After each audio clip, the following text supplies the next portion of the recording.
Assalamualaikum warahmatullahi wabarakatuh. Kami dari Universitas Negeri Jakarta, jurusan Pendidikan Akuntansi kelas A. Di sini kami akan mewawancarai sebuah usaha untuk memenuhi tugas mata kuliah Statistika Ekonomi.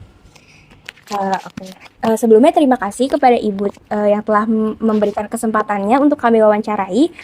Boleh nanya dong Bu, untuk Ibu sendiri namanya siapa ya? Nama saya Ibu Sari. Dan awal berdiri usaha ini tuh dari kapan ya Bu?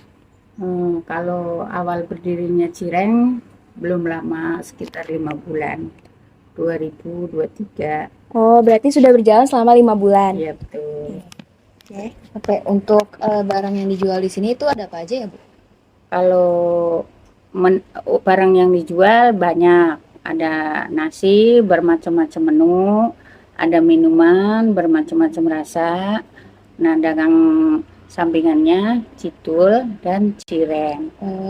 Terus juga yang paling laku itu menu apa ya Bu? Kalau menu utama di sini banyak yang laku, tapi kalau citul dan cireng yang paling banyak peminatnya cireng. Jadi yang paling laku itu cireng ya? Cireng. Oke, karena di sini paling banyak cireng, kita mau ngambil data tunggalnya itu tersebut. Untuk pencatatan di sini ada nggak Bu? Ada. Oke, kalau tadi kata ada catatan penjualannya. Kalau boleh tahu catatan penjualan tuh kayak gimana ya? Ada pembukuannya. Misalnya seperti ini. Pengeluaran, penjualan, kalau habis seperti ini. Kalau boleh tahu dari penjualan ini harga proporsinya berapa ya?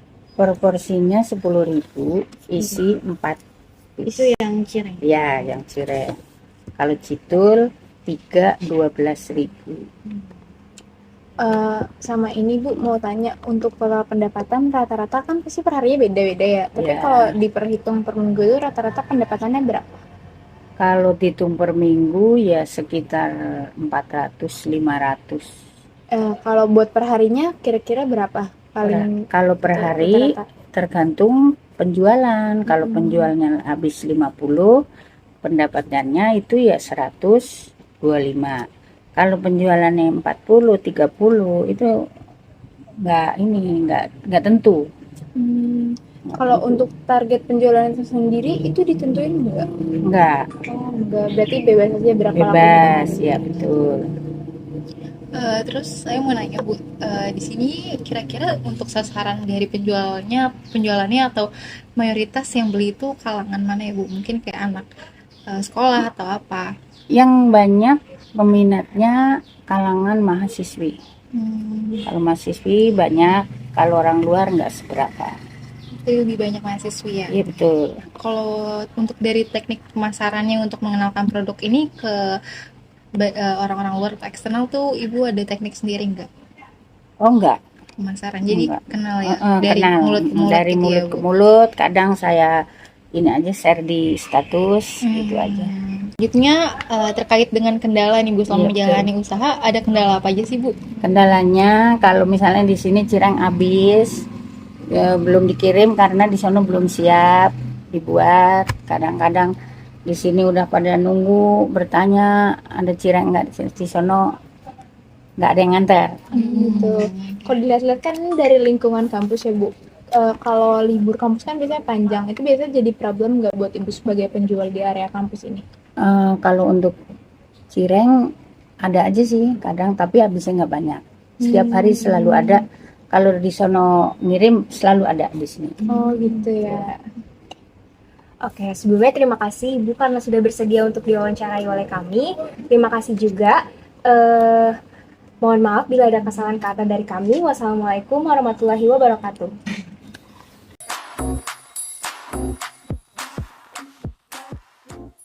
Ya, kendalanya apa aja tadi? Mahasiswa libur, otomatis jarang ada yang beli. Ke penurunan gitu nggak sih? Iya. Terus habis itu sama Nggak kepegangan tadi. nggak kepegang. Terus sama juga customer yang datang tuh nggak sesuai sama stok yang ada, kayak Kalau dia lagi rame-ramenya barangnya malah nggak ada kan? Iya, belum tentu juga kalau dari sananya bisa nganterin juga kan ke sini. Penjualannya tuh hasil penjualannya terlalu kecil untuk, walaupun dia cuma usaha sampingan, tapi terlalu kecil kalau cuma kayak paling itu 125.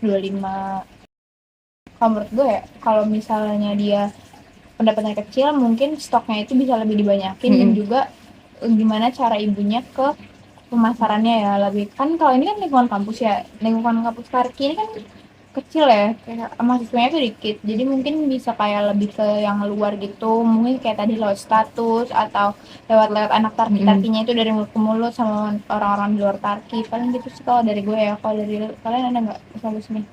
Bener dinaikin, habis itu dari segi pemasarannya juga bener dinaik, apa sih namanya, distribusi baru iya, lebih di nggak ada. Abangnya suka nggak bisa nganterin stoknya gara-gara nggak ada yang nganterin, sedangkan sudah habis, itu gimana? Mau mau kita maksudnya dari penjualnya ini lebih banyak nyetoknya gitu mungkin. Jadi persediaannya lebih Iya, tambahin ya. Tapi takutnya kalau kayak gitu takut gak habis. Iya, Mungkin kalau kehabisan bisa ditaruh di besok, buat taruh di kas juga masih bisa. tapi kalau misalnya ada yang lebih prefer kayak misalkan udah tinggal 10 apa 5 itu udah harus ditelepon dari pihak sana. Jadi nggak nunggu langsung habis banget. Sebelum habis banget Iya, ya sebelum ditelepon. habis banget ditelepon kayak gitu. Jadi make sure persediaan pemasoknya itu bagus lah ya, istilahnya lebih prepare. Sama ini sih ya, kalau libur tuh gimana tuh? Kalau libur kan pasti penjualannya langsung anjlok ya. Karena mahasiswa tuh libur lama juga, itu gimana tuh solusi? Tadi ibunya bilang dia lumayan aktif di status WhatsApp gitu kan.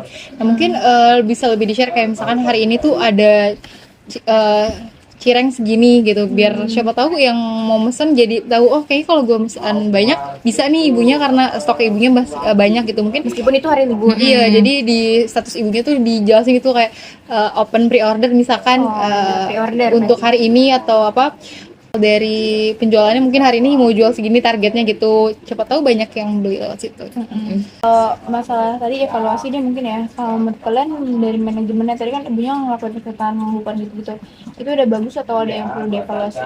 Perlu dievaluasi. Apalagi kan kalau pakai kertas ya, takutnya ada yang kena basah atau Hilang. kenapa. Mungkin lebih pencatatan pakai aplikasi. Kan pasti ada datanya. Atau paling enggak kalau misalkan enggak Excel, notes mungkin notes HP. Iya. Atau cegah dua-duanya aja gitu. Kertas sama notes boleh. Ya kertas coret-coretan aja nggak apa-apa. Tapi dari notes Kalau HP. Excel kan dari saya paling Iya, Iya benar. mungkin paling dari notes aja sih. Notes HP. Soalnya kalau misalnya buku, kalau misalnya tiba-tiba ada kejadian apa-apa gitu, terus hilang. Tadi kan di luar sini ada tukang jualan banyak ya. Apa kan dinitip apa Iya, tukang nitip. nasi uduk apa gimana. Pokoknya kayak ada warung yang istilahnya masuk sama cireng ini. Misalnya nasi uduk cocok kan sama cireng misalkan. Buat gorengannya. Iya, nah itu bisa dititipin lewat situ. Kayak gitu. ribet, karena kalau gue lihat itu cirengnya itu harus langsung jadi gitu loh, dianget-anget. Karena kalau nggak anget juga kadang kurang enak kan. kurang enak. Ada beberapa customer juga maunya yang saran anget. option gitu kan, saran option Iya. kalau misalnya mau naikin target penjualan gitu. Bukunya menurut gue tadi bukunya masih kurang prepare gitu. Jadi mungkin bisa beli buku yang lebih kayak buku besar yang biasa kita pakai buku gitu besar akuntansi. ya. Dan mungkin bisa lebih rapi lagi karena kan nanti takutnya pelajarin ya di kampus kalau misalkan kesehatan keuangan tuh kan nanti berpengaruh ke depannya, kayak mulai dari kita lihat nih stoknya harus nambah atau apa kayak gitu kan. Mungkin beli atau prepare buku yang lebih oke lagi gitu. Jadi nanti dikelompokin kayak data, data stok masuk, terus Tabel, tabel tabel. pemasukan gitu-gitu ya. Karena kalau Excel kayak yang kita tahu kadang kalau orang tua tuh agak sulit gitu ya. Dan juga kan tadi ibu bilang kalau misalkan penjualannya aja tuh masih suka kadang keteteran gitu. Kalau misalkan masih harus belajar Excel kayak agak sulit gitu. Jadi buku nggak apa-apa asal bukunya juga lebih prepare aja gitu. rapi dari segi Nah catatannya. itu ya yang masalah keteteran kita belum bahas tuh kan, karena ibunya punya usaha utama yang makan ini, kadang-kadang beliau keteteran ya sama usaha sampingannya. Mungkin kalau dari saran mungkin kalau nambah karyawan tuh susah ya, nggak semua Bisa langsung gampang bisa dipercaya. nambah. Terus juga kayak pemasukannya utamanya gimana kira-kira, Takutnya cocok nggak untuk buat nambah karyawan malah nambah Malah Ini nggak kan kebayar. besar juga kan biar kalau karyawan. mobilitasnya aja, mobilitas geraknya kan ibunya harus goreng, harus main juga, jadi mungkin mobilitas tempat antara goreng sama dia jual dagangan utama itu nggak terlalu jauh, jadi bisa nyari juga. Iya, jadi gunain waktu misalkan udah masak makanan yang utama, terus waktu senggang buat masak makanan yang jualan tambahannya itu. Terus juga kalau harus milih, ya udah nggak apa-apa, utamain aja sama menu utama yang mereka jual, kan itu juga untuk sampingan doang. Jadi kalau misalkan harus milih ya nggak apa-apa. Mungkin kita lanjut nanti ke diskusi di PPT-nya ya. Sekian dari kami. Dadah.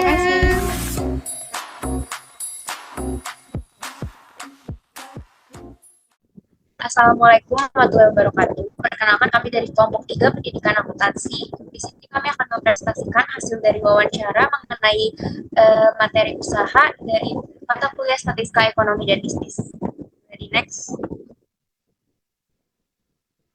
Ini kami kelompok 3 dengan nama anggota Anissa Kobayashi, Putri Anggun, Kalisa Maheswari, Maharani Amelia Putri Sejati, dan Sri Dwi Agustini. Identitas usaha perusahaan. Nama usahanya adalah Cireng Cikude, tahun berdiri 2023, telah dengan masa 5 bulan. Produk yang dijual ada cireng isi dan cireng tulang dengan alamat Jalan Arista Raya, samping kampus Arki Tanah Panita, Kelurahan Pondok Kelapa, Kecamatan Duren Sawit, Jakarta Timur 13450. Di sini ada beberapa pertanyaan wawancara yang akan kita sampaikan. Yang pertama, makanan apa yang laku terjual, catatan penjualan, harga per porsi, total pendapatan per hari, target penjualan, sasaran penjualan, teknik pemasaran, serta kendala perjualan. Ini hasil wawancaranya, boleh langsung dijelaskan oleh yang lain.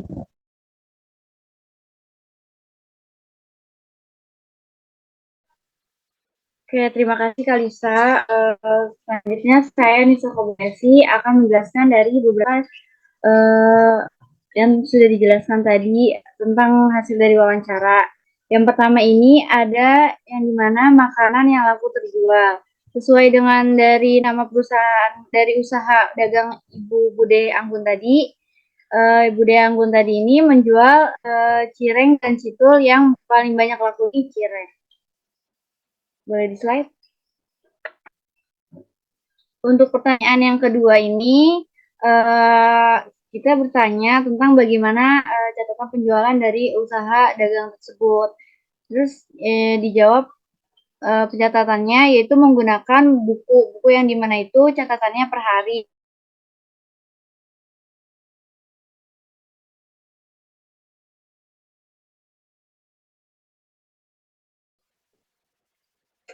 Untuk hasil wawancara yang ketiga ini, kita bertanya tentang masing-masing dari harga produksi dari makanan tersebut. Dari harga cireng tersendiri itu harganya 10.000, yang dimana kita mendapatkan 4 pieces cireng. Untuk dari citul ini harganya 12.000, yang dimana kita mendapatkan 3 pieces cireng. Citul. Sekian dari saya. Selebihnya saya kembalikan pada teman saya. Baik, terima kasih Nisa Kobayashi. Selanjutnya, pertanyaan selanjutnya itu mengenai total pendapatan per hari. Karena memang usaha ini adalah usaha sampingan, jadi total pendapatan per harinya itu bisa dibilang cukup kecil. Untuk pendapatannya itu kurang lebih sekitar 125 dalam sehari, itu maksimalnya atau saat sedang rame-ramenya. Boleh di next. Nah, menurut informasi yang kami dapatkan dari Ibu Sari ini, jika kemarin itu mulai tanggal 19 itu kampus Tarakanita itu baru mulai masuk, jadi untuk penjualan cirengnya itu masih terbilang sangat kecil. Dari hari Senin itu persediaan yang ada di warung itu 47 cireng, karena data terbanyak itu penjualan cireng, maka kita ambil penjualan tunggal cireng. Persediaannya 47, yang terjual pada hari itu sekitar 20, harga satuannya 2.500, jumlah pemasukannya 50.000 pada hari Senin. Hari Selasa, karena sebelumnya ada sisa 27 dan alhamdulillah terjual semua, jadi jumlah pemasukannya 67.500. Hari Rabunya ada supply baru sebanyak 34 cireng yang terjual 16 cireng, kurang lebih jumlah pemasukannya 40.000. Hari Kamis itu ada sisa supply sebelumnya sebanyak 14 cireng, alhamdulillah terjual habis sebanyak 18 dan jumlah pemasukannya 45.000. Hari selanjutnya Jumat itu pemasukan cireng baru sebanyak 34.000 dan yang terjual semuanya 34-nya dengan jumlah pemasukan 85.000. Dan hari Sabtunya ada supply baru sebanyak 33 cireng, namun yang terjual hanya 15 berjumlah 37.500. Dari total semuanya terdapat dalam satu minggu itu 325. Tapi sebenarnya dari data yang kita ambil ini hanya pada minggu tersebut aja, sedangkan minggu-minggu sebelumnya itu seminggu bisa sampai sejumlah 500 sampai 600 ribu. Wawancara ini dilakukan pada Jumat 23 Februari, memungkinkan data yang diambil pada minggu tersebut saja. Boleh di next. Selanjutnya akan dibacakan oleh rekan saya yang lain. Ya, sebelumnya terima kasih atas kesempatannya. Saya akan melanjutkan terkait dengan informasi yang kami dapatkan. Selanjutnya ada target dari penjualan dalam sehari. Untuk pengukurannya seperti yang tadi kita ketahui dengan data yang sudah dijelaskan bahwa untuk penjualannya tidak melulu sama, tergantung dari ramainya pelanggan. Kalau misalkan untuk kesehari-harian yang biasanya yang sedang ramai-ramainya, menurut informasi yang diberikan oleh ibu penjual, untuk satu hari bisa terjual antara 40 sampai dengan 50 butir. Next. Selanjutnya itu ada sasaran penjualan. Nah, dari sasaran penjualan ini paling banyak peminatnya itu di kalangan mahasiswa karena kebetulan warung ini atau toko ini berdekatan dengan kampus. Namun selain itu, biasanya ibu penjual ini cukup aktif di sosial media, jadi beliau juga suka share di WhatsApp-nya. Next. Nah, selanjutnya itu ada teknik penjualan. Saat ini tidak ada penjualan, maksudnya teknik khusus yang dilakukan karena kebetulan juga ini hanyalah toko di sekitar lingkungan rumah. Nah, untuk saat ini teknik yang paling efektif adalah teknik dari mulut ke mulut. Namun tidak hanya itu, seperti yang tadi saya sudah katakan bahwa biasanya ibu dari penjual ini juga men-share terkait dengan penjualan-penjualannya atau barang-barangnya di sosial media terkhusus WhatsApp. Next. Selanjutnya akan dijelaskan oleh rekan saya. Terima kasih. Oke, baik. Terima kasih Rani atas kesempatannya. Untuk selanjutnya ada kendala dan solusi. Yang pertanyaan ke-8 itu apa itu kendala penjualannya? Yang pertama permasalahan. Yang pertama itu ada melihat permasalahan mengenai target pemasaran yang belum dikemukakan. Terus yang kedua bentuk promosi yang minim. Yang ketiga hasil penjualan yang masih terbilang kecil. Yang keempat terganggunya penjualan saat kampus sedang libur. Yang kelima keterbatasan delivery dari pemasok. Yang terakhir ada kesulitan penjualan sampingan ini dikarenakan terhambatnya dengan penjualan utama. Nah, untuk yang ini ada penyusunan target penjualan secara berkala namun tetap realistis yang diikuti dengan upaya. Terus selanjutnya ada pemanfaatan media promosi melalui brosur atau poster digital yang disebar antar mahasiswa dan pemaksimalan media WhatsApp secara konsisten. Terus ada pencatatan penjualan yang lebih rapi dengan mengelompokkan tanggal, jumlah barang masuk, jumlah barang terjual, dan barang sisa. Kemudian ada komunikasikan dengan pemasok untuk kesediaan produk sebelum produk habis atau stok produk lebih banyak. Kemudian yang terakhir ada pemaksimalan ruang penjualan untuk memudahkan mobilitas, pengaturan jualan utama, dan penjualan cireng citul dengan mendekatkan tempat pengelolaan keduanya. Baik, ini untuk dokumentasinya. Nah, itu dia sekian presentasi dari kelompok kami. Mohon maaf bila ada kesalahan kata. Wassalamualaikum warahmatullahi wabarakatuh.